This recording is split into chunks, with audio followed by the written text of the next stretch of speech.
I guess what is the hardest part to keeping the space running? Is it pretty much on autopilot now that you have a pretty good community built, or? I wouldn't call it autopilot, but we have a paid executive director now, Ron Thomas. We don't pay him a lot, but basically a subsistent enough to not have to do something else, barely. So, and that's it. That's the only paid thing. Everything else is volunteer.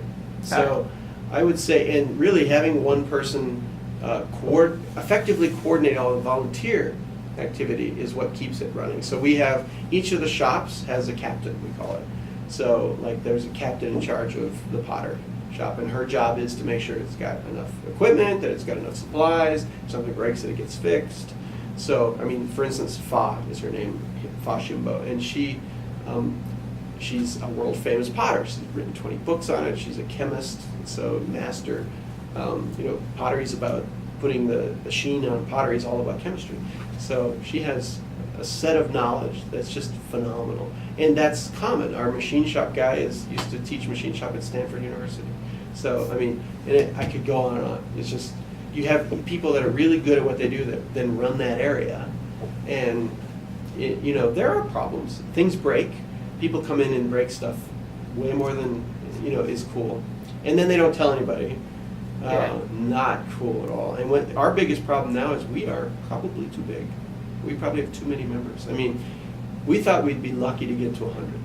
And here we are now pushing 400, which is at least twice the size it really should be for this space. Although it doesn't fill up too badly. There are times when it's a little crowded in here, but in general, the space works for about that many people. But it's hard to keep a community, where everyone knows each other. Like I'm the original founder. I walked in today and did a walkthrough. I didn't recognize anyone, and there were 20 people. Yeah. Not a single person. Yeah. Because we have probably 3 to 5 join a day. That's how. Do you think it'd be better to maybe shard makerspaces after a certain size? We are having that discussion actually right now. The board is, and I am still on the board.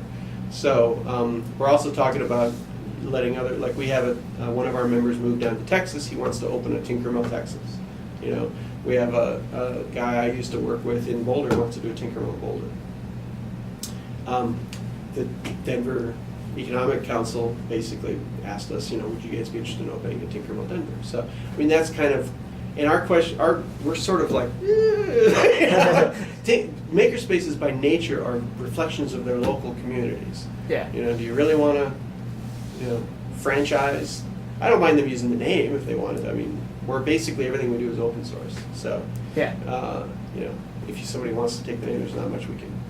We probably could, but it would be rude to tell them they couldn't use the name. But I've told the board this: if you don't come up with a way to deal with that, someone else will. Someone will take the name because it's a great name and people will use it. I mean, I'm like Kleenex, Yeah. That's a tissue. It's not a Kleenex. It's a tissue. Yeah. Right. But I would love it if these were all called Tinkermills as opposed to Makerspaces. Maker is a great word, but Make Magazine is an evil corporation, a for-profit corporation. Yeah. Seriously, I was never a big fan of them, but those guys, they are taking 15% of the Maker fairs. Did you know that? 15%. Every Maker Faire out there is a for-profit operation. It is not a they make nonprofit. a pretty good amount of money at 15% too.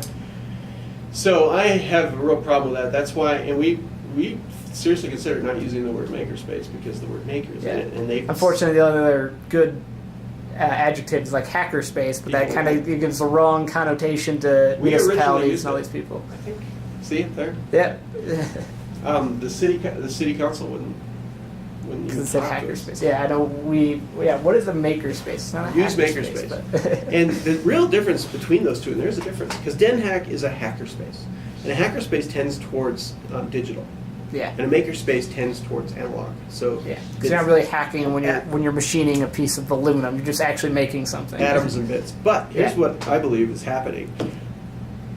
When you're machining something, often there's a robotic or a CNC. there's a chip in that thing. If you want it to do something, it's not just a piece of machinery. Yeah, everything's becoming digital. So it's all both.